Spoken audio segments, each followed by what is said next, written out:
All right. 5, 4, 3. All right, everybody. Welcome back to the Just Late podcast. I hope everybody's doing good out there. I want to welcome one of my very best friends, a guy that I've known for over 25, 30 years now. Dr. MarkAlain Dery from New Orleans, Louisiana. MarkAlain is the founder of the WHIV radio station in New Orleans. You can check out their website at WHIVFM.org, as he's also one of the hosts of the COVID Noise Filter podcast. How's it going, buddy?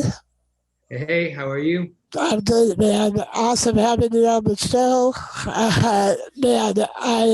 It's awesome having you on because, like I say, one of my best buddies, and I'm going to get into talking to you about COVID a bit here, obviously, but just to let my listeners know, MarkAlain used to live on my property for a while when I was a kid. He lived out the back house that I live in now, actually, and he used to be a caregiver for me. He used to take me to high school, and he turned me on to all sorts of awesome alternative music when I was listening to a bunch of top 40 bullshit, and he helped me go after girls, and I'm not gonna go into the details, but he actually helped me get laid for the first time when I was a little bit older, and that's an awesome thing, man. So you're a big influence on my life, and one of the coolest people I know, and it's really cool that you became a doctor and have done so much for social justice and in the healthcare community. It's really awesome. So, a lot of my listeners may probably just get most of their news about COVID and all that from the mainstream stuff. So I just want to ask you, what is the general outlook on things? We've got the vaccines coming out now. People are starting to get vaccinated. I just heard that Johnson & Johnson is about to come out with a new one, hopefully soon. Just give us a general kind of update about the whole thing. Absolutely. And Jesse, it's such a pleasure being on your show, and thank you so much for hosting me. As you know, I'm an infectious diseases doctor. I'm also a public health practitioner. I am a epidemiologist. I will say that I didn't realize that I loved epidemiology. The room that you're sitting in right now was where I took my first statistics class, and I remember being up late at night in that very room that you're in right now when I was studying pictures, and I set the curve for statistics in my class, and that's when I realized, oh my goodness, I didn't realize, like, I still count on my fingers, but I didn't realize that theoretical numbers made sense to me. And so COVID. So obviously this has been a long road. It's been pretty intense for everybody. It has. I was so my wife and I were actually in California over New Year's of last year. Her brother had just had a baby, and we snuck into California for a 2 or 3 day trip. To go up to Sacramento to go be with her family up in Sacramento. And at that time, that was when I started to receive news alerts with the listservs that I'm on, that there was a pneumonia that was emanating out of Wuhan, China. This was the 29th and the 30th, and it became clear that it was a coronavirus. Yeah, so they thought it was pneumonia at first, huh? That's interesting. No. It was a virus that causes the pneumonia. Oh, I gotcha. Yeah. Right. So, and the pneumonia just means infection in the lungs. You can get it Yeah. from a virus. You can get from a Oh, bacteria. believe you me, I know all about pneumonia. You know pneumonias. So, but it was a viral pathogen causing pneumonia. So it was a coronavirus, and it was transmitting very, very rapidly. And I remember, if you ask Liana about this, Liana will tell you. She kept saying, "Put your phone down. Put your phone down. Put your phone down." Because I would think, Liana, this is our worst nightmare. Coronavirus that emerges can be very, very problematic. Yeah, So this we is something that you have probably been worried about, like something along these lines, like for exactly a long time, right? Exactly. We saw that influenza, it wasn't happening with influenza, but for people like me, infectious disease doctors who focus on public health, we were concerned particularly about coronaviruses because coronaviruses are very elastic. Whereas influenza tends to be very rigid, and so so it won't mute. So if like the thing about the coronaviruses is that they mutate so rapidly that it'll find one of the mutations will find whatever ecological niche is available to them, then they'll fit that niche, and then those will be the ones that will expand. Whereas influenza is a little bit more rigid. It won't find that niche as easily because it doesn't mutate quite as rapidly as coronavirus. Right. Does that make sense? And so Yeah. so coronavirus has always been the one that we've been concerned about. You'll always hear on the news, they'll talk about influenza and avian and swine, but for people who are really in the know with this, coronavirus was the one that we were particularly concerned about. And so, January came and it was just a couple of cases here and there. And unfortunately, we, had what we now recognize was a grossly incompetent Was government. the worst president in the history of the United States. Indeed, certainly in our lifetime. Yeah. But the fact that around January 25th, the president knew how bad it was particularly problematic, and we know that because of Woodward's book. Yes, of course, of course. And so, now from our perspective, so I live in New Orleans, Louisiana, and we had Mardi Gras coming, and Mardi Gras it's a day on a calendar, so it's the Tuesday before Ash Wednesday, but Mardi Gras is really celebrated 3 or 4 weeks prior to the actual Fat Tuesday. It's days and days of parades. Yeah, of course. Days of balls. Yes. Of parties, of social events. Everybody, just like you And probably. booze and tits. It's a kid's holiday. It's not quite. It's what you see on TV, Jesse, is not quite what Mardi Gras is. Well, that's good to hear, because that's kind of dumb. It's not the debaucherous sort of. It's a kid's holiday. Think about it. Kids get off of school. They get to go to parades. They get dressed in costumes. Yeah. And people on floats throw little toys at. It's almost like another Halloween. It's better than Halloween. That's awesome. Yeah. And when you talk to kids from New Orleans, they just assume that it's every kid that grew up in New Orleans will have a story of, oh, then I realized that there wasn't Mardi Gras, that kids around the country weren't experiencing Mardi Gras. Kids in New Orleans think that everybody has Mardi Gras. Right. So we were particularly concerned about Mardi Gras being a super spreader event, and it ended up being a super spreader event. Yeah. We didn't know at that point because we didn't have the information that the president, who kept that information to himself, we didn't have that information. And so what we just found out last week was a study that showed that one person in Texas had coronavirus, had COVID, came to New Orleans, transmitted it to 800 people. Wow. And then those 800 people transmitted it to 50,000 people across the South. It's like The Stand. It's like the Stephen King book in real life. Right. And so that's what kicked off the cases in New Orleans. Now, just finish the story because you'll appreciate this because your podcast of music as well. Now, wanted it. So for Christmas, I surprised Liana by taking her to London. Now she didn't know we were going to London, but the day after Mardi Nice Gras, present. we were going to go to London to go see the London Calling exhibit at the London Museum of Arts. Oh, about the Clash. Cool.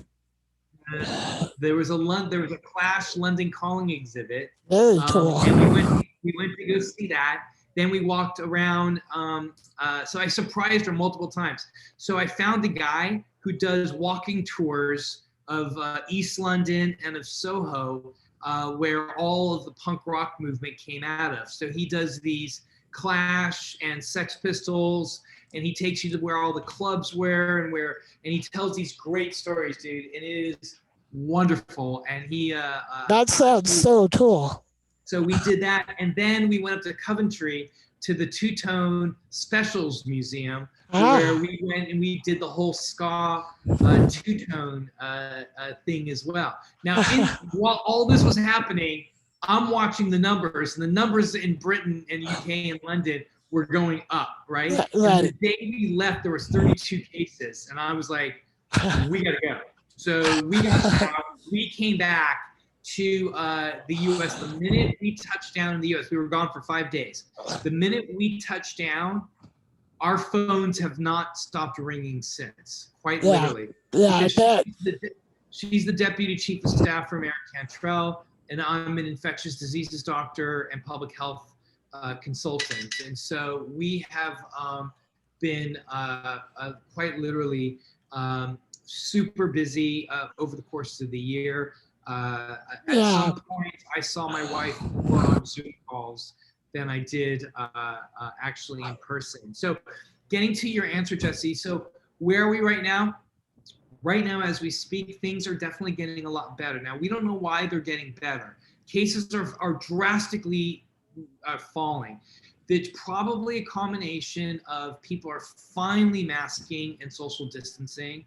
Let's hope so. I mean, hopefully having the influence of Donald Trump and the whole fucking QAnon insanity contingent, which is, I mean, it's just so frustrating to look at the history of how this went down over the last year and how we could have prevented almost all of it if people had actually masked up, had actual social distance, and yet you have people like Alex Jones out there politicizing this and making money on people's paranoid fantasies and basically, putting people's lives at risk just so they can further their fucked up right-wing neo-fascist paranoid fantasies. It really pisses me off. No, you're absolutely right, Jesse. And I often say when I get asked questions like that there are two types of societies in our world. You have a me society and you have a we society. And this country is a me society. It has tended to be that, yes. And when you look at the countries that have done the best, those have been we societies. So countries that really care about one another have been the societies that have done well. And there's societies that are open right now. Yeah, exactly. I mean, people say judge a country and a society based on the way they treat the poorest and the least well-off people within it. No, I say that all the time, that we judge society by how well societies are judged by how well they're able to care for the most vulnerable. Yep. And so our American society is such that we are founded in toxic capitalism. Yep. Very much so. Very much so. And unfortunately, we live in a society where we really do truly put profits over people. And I'm sure you've been dealing with that ever since you became a doctor, because I'm sure you became a doctor in order to help people and make the world a better place, and yet the entire system you work within is based on profit. I mean, it just makes no sense. No, that's true. This is why I've always worked In New Orleans, I worked within the charity system. And then after the charity system collapsed after Katrina, I've been working in Medicaid system. So right now I work in the largest Good for you, man. Medicaid Good for you. clinic. So we have 40 clinics across the state. Prior to COVID, I managed all the HIV, Hep C, and STI issues. And now with COVID, I manage all the COVID stuff. So this way, people are able to get, professional or high quality care from an infectious disease doctor. With most specialists are private, but I've always been very committed. That, Jesse. You knew me when I was a teenager. I mean, Oh, you knew me when I was 19 years old. yeah. You were 19 and I was, pretty young when we met. So I mean, and my ideals haven't changed, and I've always been a believer of a single system of medicine, and that's largely As am I, 100%. right, because who in their right mind would want to pay? Listen, the way the system is set up now is that for every dollar you spend in healthcare, 30 cents of it goes to the insurance company, and Yeah. they can do with it what they want, oftentimes profits. Yep. Now, if you're in Medicare, for every dollar you spend in Medicare, you get 90, they take 3 cents out. So we know it takes 3 cents for every dollar to run Medicare. Yeah, Right? exactly. But to run a private healthcare insurance company, it takes 30 cents for every dollar. Now, if you had a choice, where would you put your money? In the system that gives you only 70 cents back in return, or 97 cents back in return? There's no question. There's no choice. No question. Right. There's no question. So for the way that our country is able to support the toxic capitalism and this predatory capitalism is that they will always do things to favor the private market.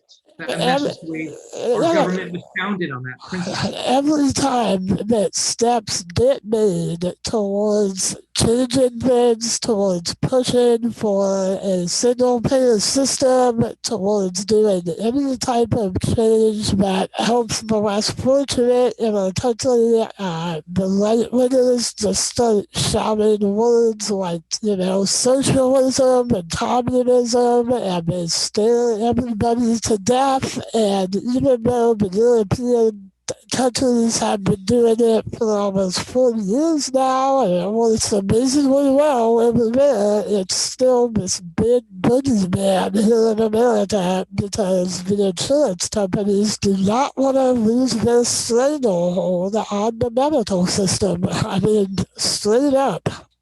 So what you're describing then is something I talk about all the time, in that as Americans, we consistently vote against our own best interests. Our own best interests, it's true.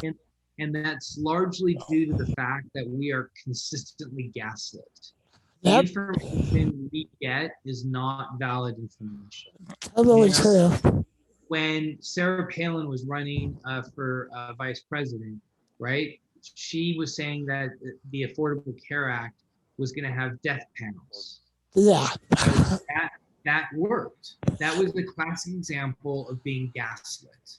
Totally. People are like, they were already prone to not want to believe the black president, so there already is a level of some issue of racism there. Exactly, and that's how we got where we got with Trump. It was a backlash to having a black president. Yep, I agree. Absolutely. And so, but when you looked at her messaging of death panels, right? There was no death panels. I mean, that's insane. That's totally a lie.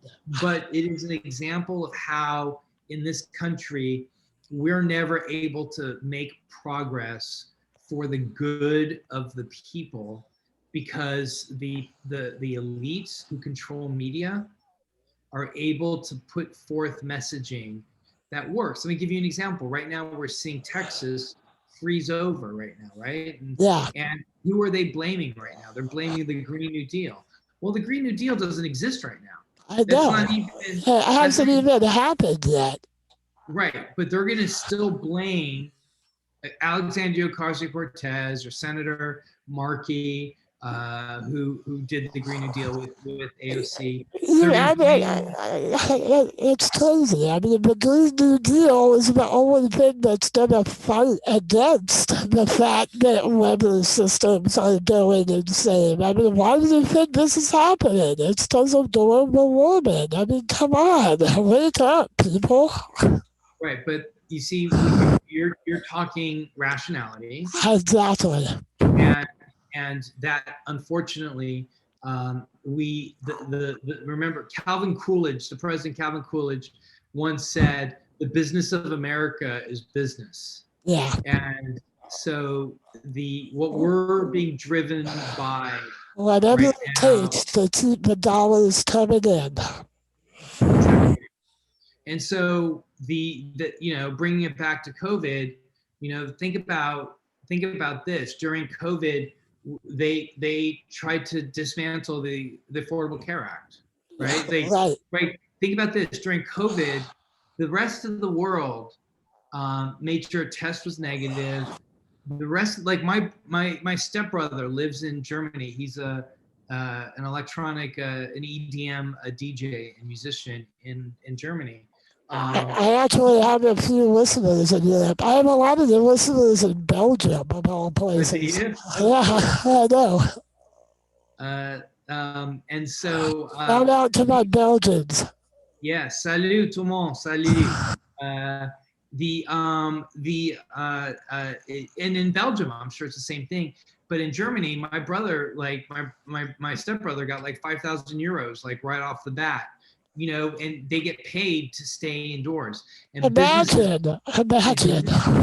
are being paid, and right now they're struggling to like get like $2,000 or $1,400. I mean, there's no Yeah. there there is no the people of America, the working class people are we collectively are really truly second class citizens in this country, and we take a step aside because the ruling elites in this country are the ones that really call the shots, and they do not care about people like you and I. No, And they they are don't. more than happy to open up society and to put those that were most vulnerable and most at risk, the shop clerks, the bank tellers, the pharmacy techs, the teachers. When we reopen society and you still have people opening up dangerously with the meat packing processing companies that ended up betting on how many people were going to get sick and die. I mean, that was just disgusting what we saw in meat packing companies. But the point is that we have no problem putting up working class people so as to make sure the economy continues to run, and to make sure that the elite are continue to remain comfortable. They wanted to have their restaurants open. They wanted to have their kids go back to school. They wanted to be able to go and make groceries as they usually would. And so again, if COVID has done anything, it continues to show me that we live in a country that puts people before puts profits before people. And I really want to live in a country that puts people before profits. I really want to live in a country As do I. Yeah. that recognizes that we have climate change and it's hurting us. I want to live in a country that really cares about people and make sure that they have health care, and it makes sure that they have a home to live in, and it makes sure they have a job if they want one, that really prioritizes unions, because unions are the only thing that are going to speak up to big businesses. And at this point where we live and what we're experiencing is some of the highest levels of economic inequities that we've ever seen since the Gilded Age. Totally. And the Gilded Age was the time right after right after Civil War, up until the early 1900s. And the Gilded Age was a time that was known for its deep political corruption, its corporations that ran politics, that had politics bend to their will, significant economic disparities, and hatred of immigrants. And Yeah. we're seeing that all play out right now. Well, the writing has been on the wall for a long time in America, and we have seen a slow but sure shift, not only to the right, but also obviously with the wealth distribution and more of the money going to fewer and fewer people. And I don't want to blame, either side too much because division is one of the biggest problems in our country right now as well. The more that we're divided, the easier that we are to control and the easier it is to keep doing what they want to do. And the Democrats are just as guilty, especially when it comes to, putting all the money from taxes into the military and perpetuating a war on third world people. I mean, there's a million things you can point to, but, nowadays, especially, we've got, more and more hate and more fear mongering, especially on the right. And with this whole thing that just went down with the attack on Washington, D.C., I had to do a podcast about that, responding to it because it affected me so deeply and just blew my mind that I was watching something that, people carrying around Confederate flags in the Congress chambers, something that never even happened during the Civil War, and there is a certain contingent within the GOP that is okay with perpetuating this type of thinking and this type of fear mongering and this type of neo-fascism. And I think the Republican Party is really at a reckoning within themselves right now because, always 7 Republicans were willing to impeach Trump for inciting the riot. And it's insane. It's insane. Not to go Absolutely. too off on a tangent. But, No, that's okay. I will say that I did learn something very, very important during watching the insurrection, right? And the one thing that I learned was, man, velvet ropes are way more powerful than I ever thought they could be. Because when those insurrectionists just wreaked havoc everywhere, but the minute they got to that place in Monument Hall where they all had to walk within those velvet ropes, nobody jumped the rope. Nobody did anything. It was anarchy everywhere else. But where there was velvet ropes, they were all just walking back that and is forth. so true. That's so funny.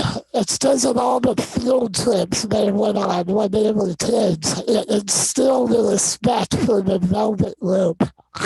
Now, if they had just surrounded DC or the Congress with those velvet ropes, it's a problem It solved. probably would have been fine, right? Okay, well, one more joke. No, please.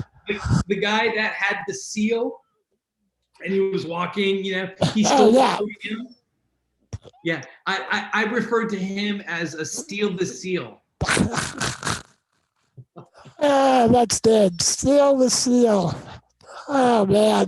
Yeah, who never thought we'd see a Viking wearing animal pelts jumping up and down in front of the White House? My God, what a surreal year it's been. It has been crazy. Yeah. I got my first dose of my vaccine that day, early in the morning. Really? On live on local news. That was on January 6th? January 6th, yeah. Wow. So I got it like 7:30 in the morning. With my colleague and co-host I do a lot of media with, Dr. Eric Griggs. Yeah, I just met him when I was on your show. Yes. So so we got it. So at around 2:30, I started to feel a little kind of, I started getting some of the symptoms of just like started feeling fatigue. My arm started to hurt. How And then intense was that? my phone started to blow up Yeah. with like, so I flip on the TV and I start watching it, and I was glued to the TV like everybody else, like 6 or 7 hours. As So was I, yeah.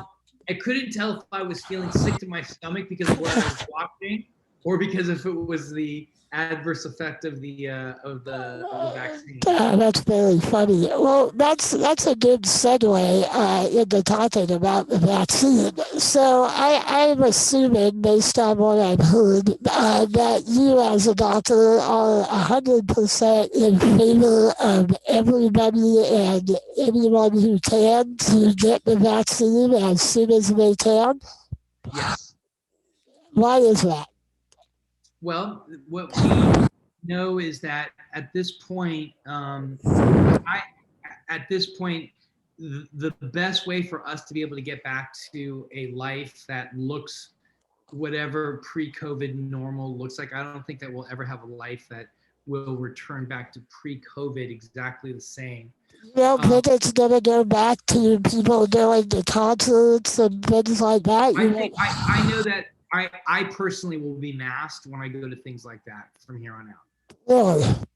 Oh yeah, no, I'll be wearing masks. And I'm a musician in New Orleans, so I play in clubs all the time. And I am certain that I will be masked when I play in clubs as well. Wow. But there'll be like it'll be the facial, but I am concerned about, I think that people will be wearing masks for years to come afterwards. But just to get back to your original question, because it's important, the vaccines we're seeing with these mRNA vaccines, these are some of the best performing vaccines we've ever seen. The efficacy rates of 95% are amazing. The safety profile in these vaccines are incredible as well. And so we are, as you mentioned at the top of the show, we're seeing vaccines with Johnson & Johnson now. We're seeing vaccines with Novavax. Around the world, you're going to start seeing AstraZeneca because that's $1 per shot, and that's what it costs for them to make it. So Oxford University that and WHO and COVAX that are sponsoring that vaccine are selling it for the cost that for the amount of money that it costs for them to make it. Now, put a pin in that. Think about it. They're selling that vaccine for $1 a dose because that's what it costs for them to make that vaccine. Now, if you look at the Moderna or Pfizer, they're charging $20 a dose. Now, BioNTech and Pfizer that makes the Pfizer vaccine, and Moderna that makes the Moderna vaccine, the technology that was utilized to make those vaccines came out of the National Institutes for Health. That was a public the public scientists came up with that vaccine and then handed it to private corporations that were able to put a patent on it. So that was all because of public funding for research. Okay. And that is another example of how this country puts profits in front of people. Yeah. Those vaccines would have been $1 a dose.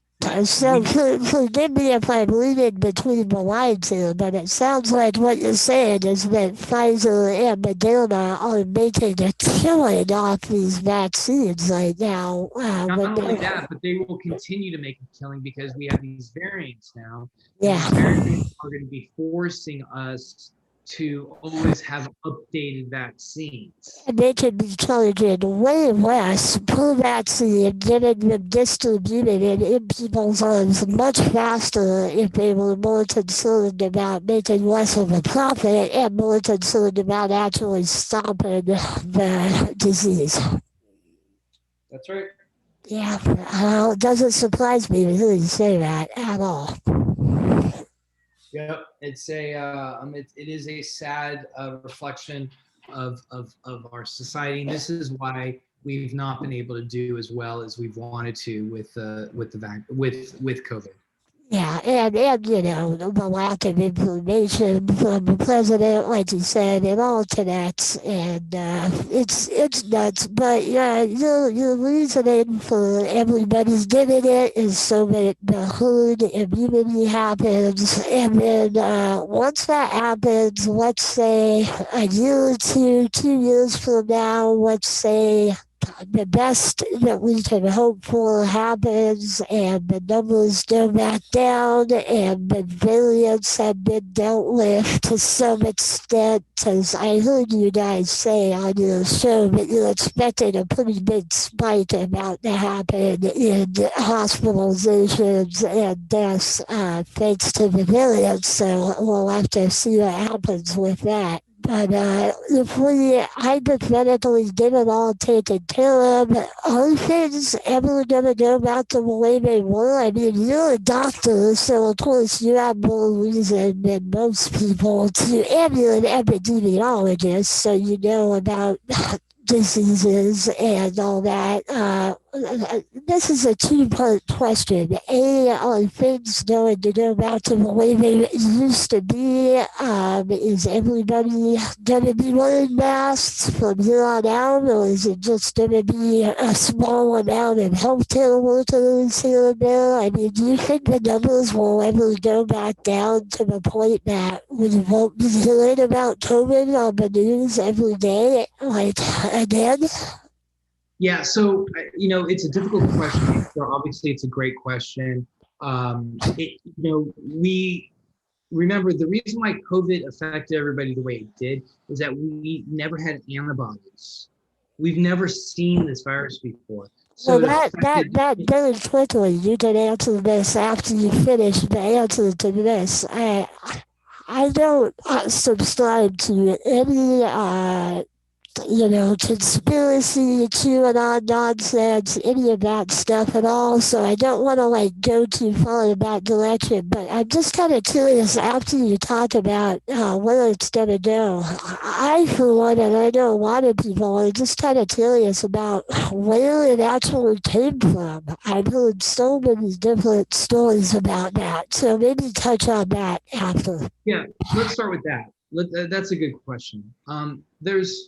There's no question that this virus actually emanated out of a fruit bat. That's where coronaviruses live. Coronaviruses live in fruit bats. That's just they're the natural reservoir. That's not only where they live, but there's no question. See, what's going on is that we are encroaching further, deeper.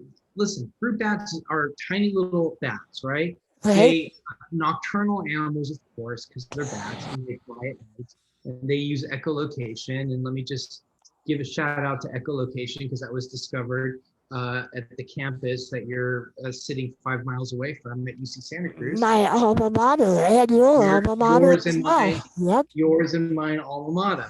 Yep. So echolocation was first discovered in dolphins. And then it was noted that it was in bats as well. But the point is that bats don't like humans, especially fruit bats.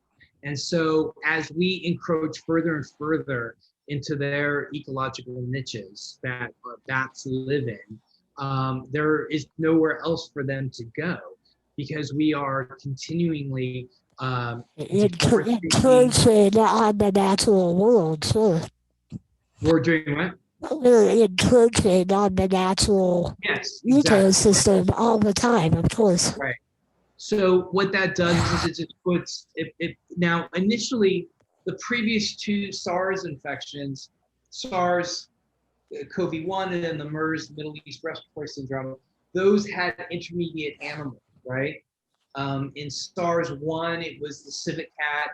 In MERS, it was the camel.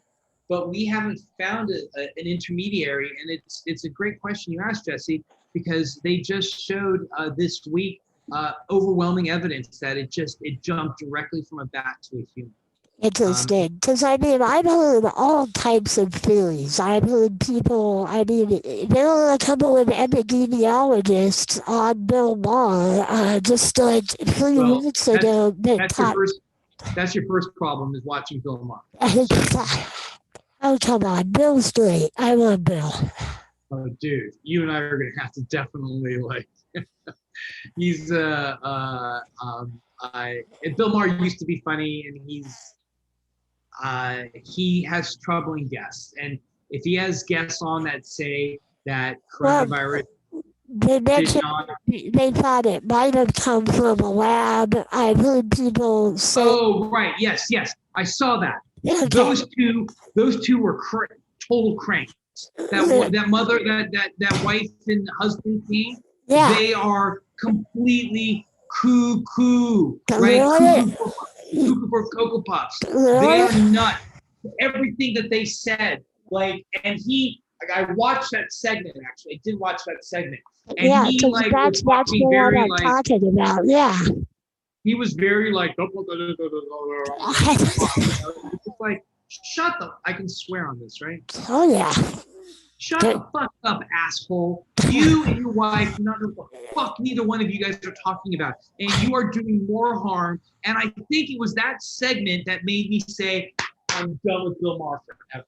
Like forever, because he is doing significant damage and helping people understand where coronavirus came from. We already live in a society where people want to jump to conclusions about shit that doesn't exist. Yeah, based on no evidence whatsoever. And now the social media, platforms are thriving on that. So yeah, of course. So here's the other thing. Geneticists can look at the genetics of a virus and they can tell whether or not it was made in a lab or not, because there are telltale signs about that. It's pretty easy to do, right? So those two are just complete nutballs. Yes. Trying to sell a book. If that's what they were trying to do. Yeah, they have a podcast. It's all about money these days. It's always about money, but yes. That's what we keep coming back to. That's true. It does keep coming back to that. So the bottom line is that the vaccines are incredibly safe, no matter which ones you get. Yeah, you said you had a little bit of a side effect from it, but it was very brief and minor, it sounds like. Yeah, so what we're seeing is that people who've had COVID in the past have more significant side effects than people who don't have COVID. Okay. So you met my colleague, Doc Griggs. Doc Griggs had COVID during Mardi Gras. Oh, I did not know that. Okay. Yeah, and he's open about it. We talk about it all the time. Yeah. And we got vaccinated like literally 15 seconds from one another. He got vaccinated, the nurse from the vial, new needle, boom, and she vaccinated me. Or she actually had two vials. She had two syringes. So live on TV. Two-handed. Twice in a row, we both got vaccinated live on TV. Boom, boom, right? I got vaccinated. Same vial within 15 seconds. And he ended up having way worse. Yeah, that's right. Very, very dramatic adverse effects, and I had very mild adverse effects. Gotcha. But even his only, it sounded like, even though they were pretty intense, it sounds like they went away like after he got a good night's sleep. Yeah, everyone that you'll hear will be like, I was miserable, I went to sleep, I woke up, everything was gone. Wow. So it is safe, and for us to be able to get out of the quagmire we're in, we have to vaccinate everybody. And the most important groups of people that we have to vaccinate, Jesse, are people that are from low and middle income countries. Because right now, the testing occurred in low and middle income countries, but right now the vaccine is only being exported by upper income. Yeah, and from what I understand, it's barely being used at all in Africa. Unfortunately, the Africa is not where the testing of the vaccines occurred. in Africa, and there's very little vaccination happening. But Africa always gets the short end of the stick. I mean, that's nothing new. There is a unfortunately a predilection for, and I'm speaking as a person who's from, I'm a first generation American. As you know, my family is from North Africa, so I have a very soft spot in my heart. Yeah, you're a For Moroccan American, yeah. yeah, I'm a Moroccan American, and I am very sensitive to what happens in Africa, especially as an infectious diseases doctor. Yeah, I've yeah. gone to Africa multiple times. I've responded to outbreaks. I went to go to Africa for the Ebola outbreak with the WHO, where I stayed for 4 months. And so, yes, Africa definitely gets the short end of the stick on a regular basis. Yep, yep. Well, you know, I think we've covered COVID pretty good. I think the main thing is everybody out there just do what you can, try to get vaccinated as soon as you can, and try to get all your friends and family and everybody you can to do the same thing, because the sooner we all get it done, the sooner there's some actual hope for getting back to normal. And I think that's what everybody wants. Jesse, before you go, what was the last live show you saw? The last concert I went to was Todd Lundgren, the old singer-songwriter from way back in the day. The Oh, yeah. Yeah, Yeah. I saw him at the Rio. I saw the Dixie Dreads a little bit before that at the Rio. I've been really into prog for a while now. Super into old prog, new prog. I'm totally into metal. I'm into all kinds of crazy stuff, as always. Yeah, Todd Rundgren used to be in a band called Utopia. Oh, yeah, I know Utopia. Which was the prog band that I used to listen to was Emerson, Lake and Palmer. And unfortunately, I think Keith Emerson and Carl Lake, I think both died. Yeah, they both died very close to each other. It was really sad. Yeah, no, I love ELP, yes, Genesis, King Crimson, I listened to all that stuff.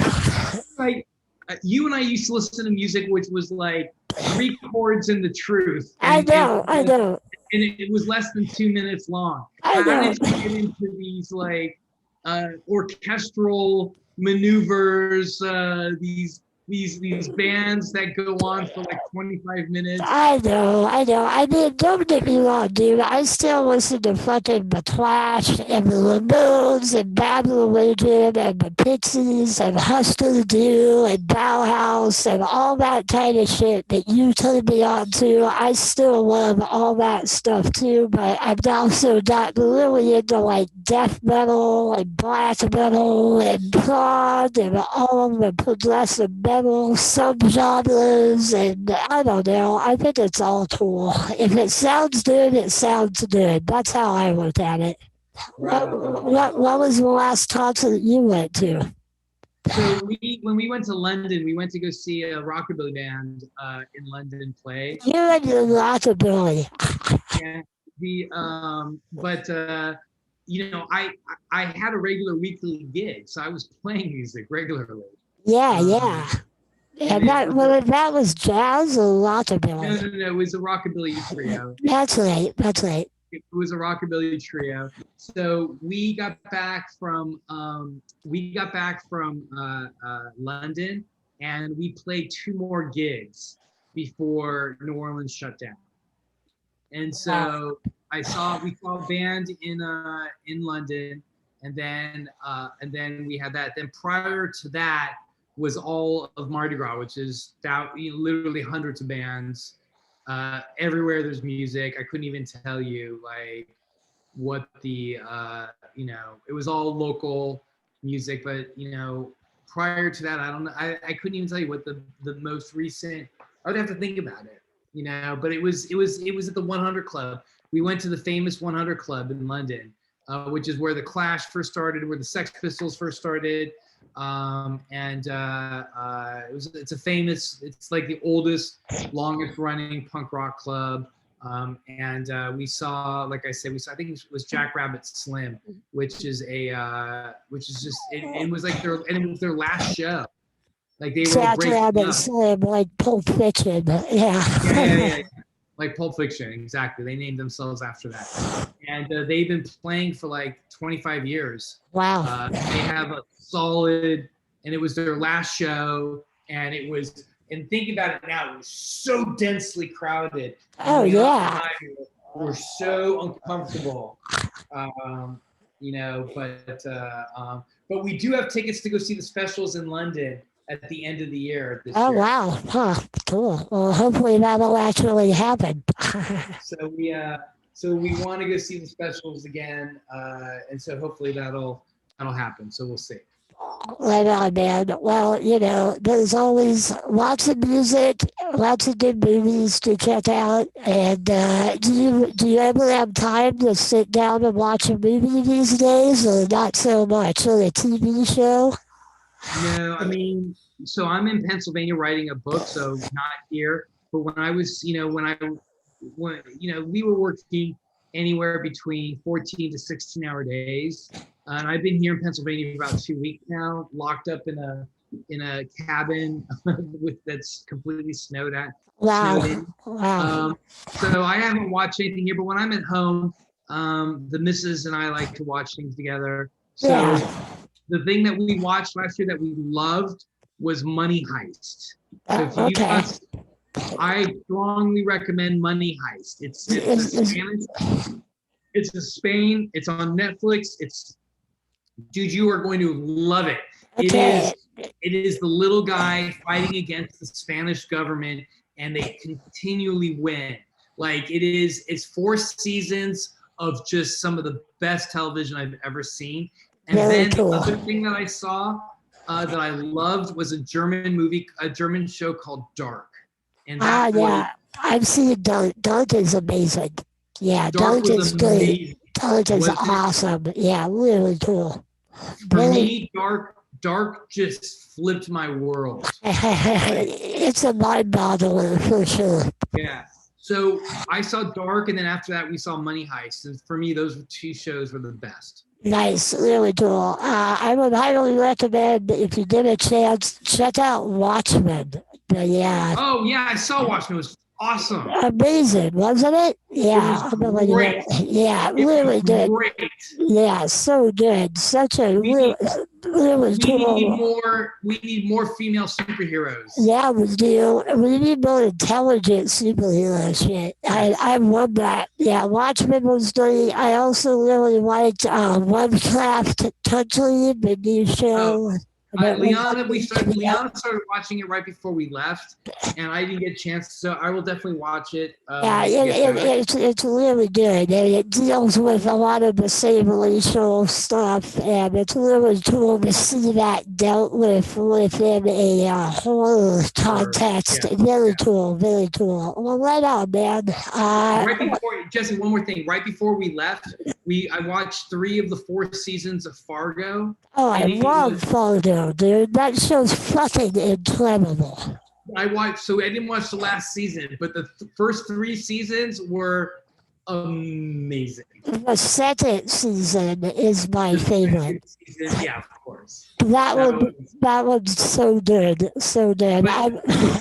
Billy Bob Thornton was such a good bad guy. That was so good. All the actors on that show were fucking incredible. The writing, the directing, that's one of the best shows on TV, hands down. And if you want to see another really good, intelligent superhero show, the same guy that created and is the creative writer on Fargo, created a show for FX called Legion that takes place in the X-Men universe, but it is like if the X-Men was on a David Lynch movie. It's like totally fucked up and insane, and like Legion, Legion, yeah, fucking incredible. It's so incredible. It's all about the long lost son Professor X, and he has one of the he's one of the most powerful psychic mutants on the entire planet. So much so that he can actually change reality just by thinking about it. But he's also a schizophrenic. So he's insane, and he has the biggest, most dangerous psychic abilities of any mutant on the planet. It's fucking amazing. It sounds like the character in the Umbrella Academy. Yeah, it is kind of like that, but to the nth degree. Got it. Cool. Yeah, I'll definitely check it out. Yeah, the Umbrella Academy is another great show as well, and an awesome comic that was written by the guy from My Chemical Romance, actually. Oh, really? Yeah, the lead singer of My Chemical Romance invented the Umbrella Academy. You're kidding me. I am not. It made me like that band so much more because he's a really good comic book writer. It's kind of a trip. It's a long way. I would say so. I would say so. I guess one last thing, one super last thing. I will say this: it's nice to see Marilyn Manson getting his comeuppance. I have mixed feelings about the whole celebrity attack culture thing, but I get where you're coming from. The guy definitely has some issues, but that dude is sick, and I'm reading what these women are saying, and they've been saying it forever. But dude, the guy was literally talking about humiliating teenage girls backstage in his fucking autobiography 25 years ago. I mean, is anybody surprised about this? You know? No, but you're right. The point is that why did it take so long? And again, because we put profits over people. Yep. He made money. I do have to say, I liked his last couple albums a lot. I'm not gonna lie. They got a lot better when Shooter Jennings started producing his shit. Man, but that's a whole other story. I'm gonna have to do, yeah, man. Well, Mark, I want to thank you so much for being on my show. It's the first show where I really got to talk to a doctor about anything scientific, and I'm always trying to broaden the horizons of my podcast. So I really appreciate it. And I was also on your show, so I'm gonna be on that episode tomorrow, right? Is that when that comes out? Monday. Okay, cool. Well, awesome. I was really honored being on your show, and we traded places. Very cool. So, awesome having you on, man. And I hope you have been working with your book out there in Pennsylvania, and stay healthy and sane and happy. Thank you, brother. I appreciate it. All right.